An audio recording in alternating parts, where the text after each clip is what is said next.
Hi, my name is Vincent here with Film Gear USA, and today I'm going to be walking you through the menu for the Aurora II 450C. We'll be going step by step through each section of the menu so you can better understand what those functions are and how they can help you on your shoot. So here we have the menu for the Aurora II 450C. This menu layout is now standard across all of Film Gear's light fixtures.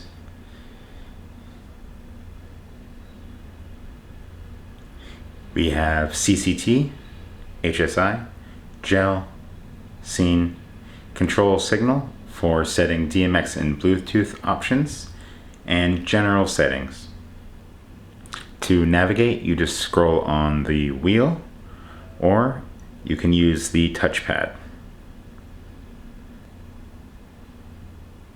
To select, you can just press in on the scroll wheel or enter on the touchpad. Now we are in the CCT menu. It's pretty straightforward. You have your color temperature on top, your green magenta, and then your intensity. To quickly set some levels, you can press enter on the touchpad and levels will increase in 25% increments. So you have 25, 50, 75, and 100. And to fine tune control, you can just use the dial. To exit out of this menu, you press back. And now we will move over to Hue, Saturation, and Intensity, or HSI. And now we're in the Hue, Saturation, Intensity menu. Once again, you can use the touchpad or dial to navigate the menu. Pressing enter here will adjust things in 50% increments.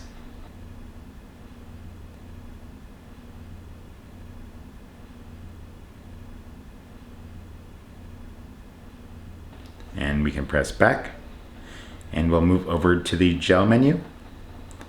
This menu is to find corresponding colors in the light that match existing Roscoe and Lee filter gels. The gel library is organized in three ways: color correction, color filter, and color code. So we'll start with color correction. Here you have your CTB, CTO, CTS, plus minus green, and miscellaneous gels that don't fit neatly into those categories. So let's take a look at what's in the CTB library. So here you have your double CTB, full CTB, 3/4 CTB, half CTB, quarter CTB, 1/8 CTB. And you might notice that it's organized with both Roscoe and Lee filters gels. Now once you've selected which gel you'd like to emulate, you can further fine tune it in another menu by clicking on the specific color you're looking for. In this menu, you can further control the color of the gel with CCT settings to emulate a daylight or tungsten source, as well as shifts in color on the chromacity scale with the X and Y axes. Next we have color filter, which just groups the available gels in red, orange, yellow, green, blue, or purple groupings. So here you'd have all of your reds all the way through to purple hues. And then here you have an example of the greens, just the full range of greens all the way up to blue. And then here we have again the submenu. We control the color temperature of the source as well as other color shifts that you would need to adjust. The last category in this menu is color code, which just separates the gels into the L and R series for Lee and Roscoe.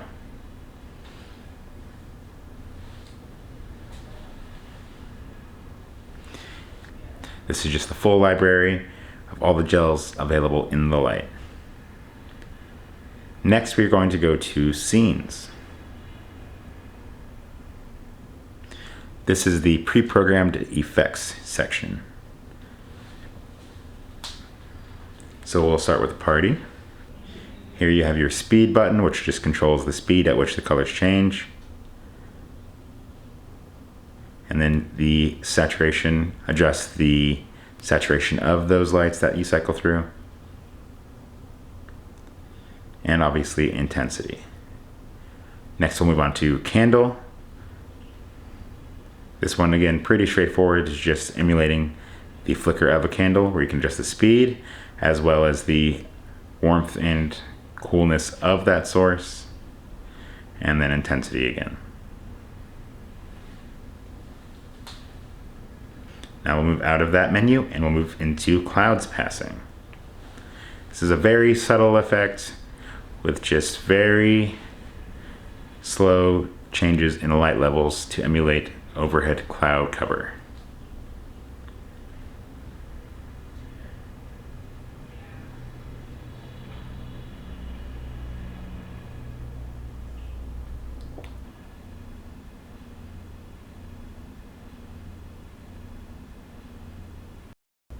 Next we have club lights, which is different from party. You can see in the speed and decay of the flashes. Also note that while you cannot change the saturation of those colors, you can control the amount of colors that are shown.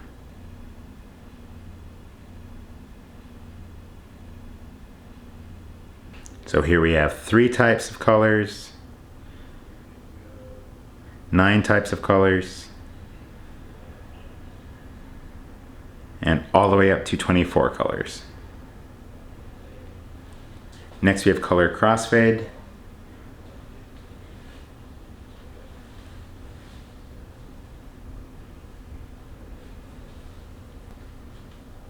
This just fades between colors based on the speed that you set.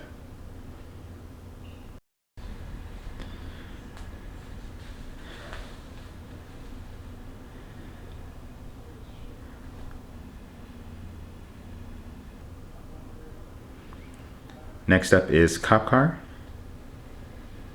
Mode adjusts how many flashes. That's double, quintuple, and quad.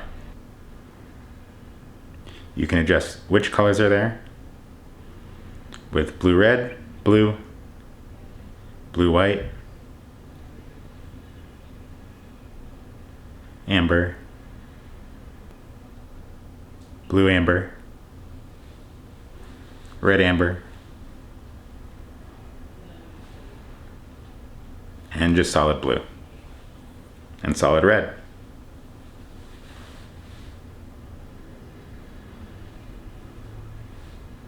Let's exit out of this menu and move to explosions. So for explosions again, you can control the color temperature as well as having it be automated or manual. For manual, you set it to manual and then you press the button to set off the explosion. You can also set the decay.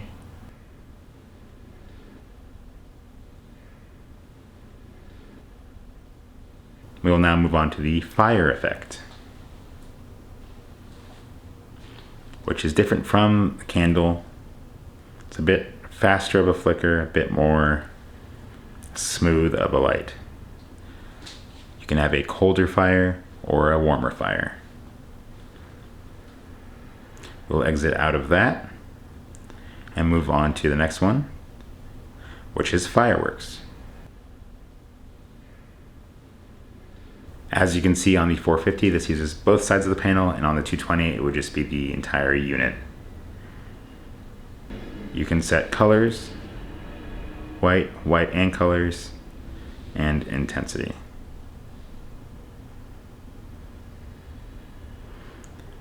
Exit out of that and move on to flow flicker. This is an emulator for a fluorescent tube that's going out. So here you have your CCT, green, magenta, speed, and frequency. Speed adjusts how fast the flicker is, and frequency adjusts how repetitive the flicker is.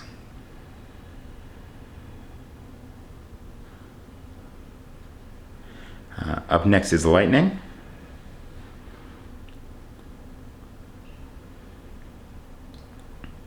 So you can fully control color temp up to 100,000 Kelvin, green magenta control as well.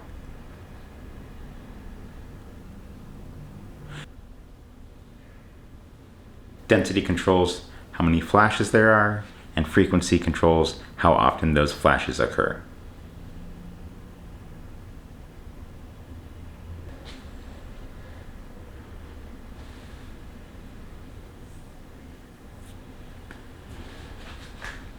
Next we have paparazzi. Again, remember both CCT and HSI modes for this.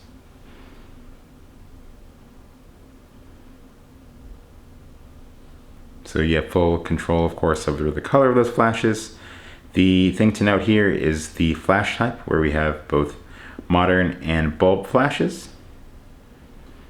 The bulb flash has a slower decay, while the modern flash is much faster.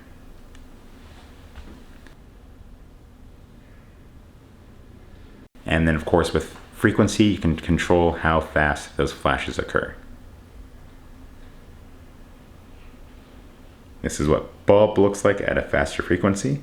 Again, note there's a slower decay, but less space between those flashes at a higher frequency. Next, we'll move on to process. This is to emulate moving light outside of a car, so the light travels across the face of the fixture. Again, remember both CCT and HSI modes. You have your color temp, your green magenta, your speed, as well as which direction, to the left or to the right.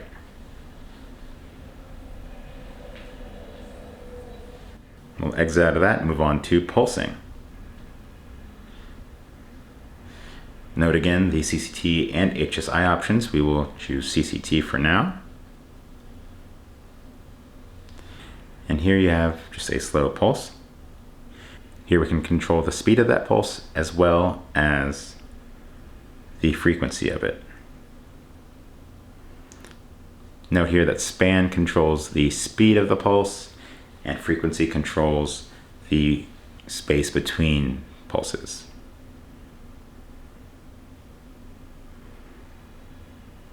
It's a slower pulse, the high frequency.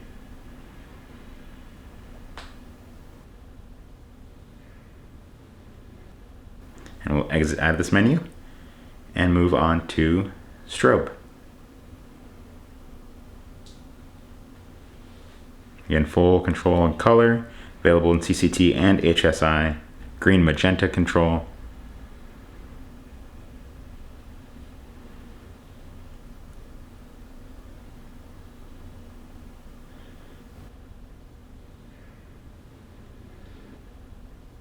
Next we'll move on to TV.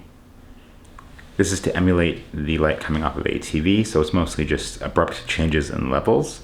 You can adjust the speed of those changes, as well as the color temp from warm to cool.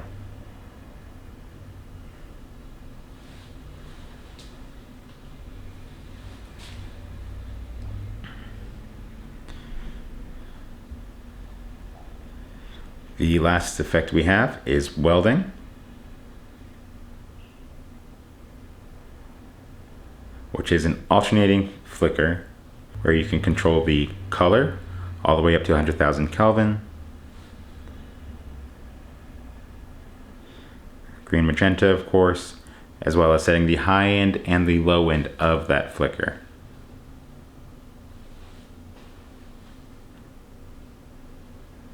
As well as the speed.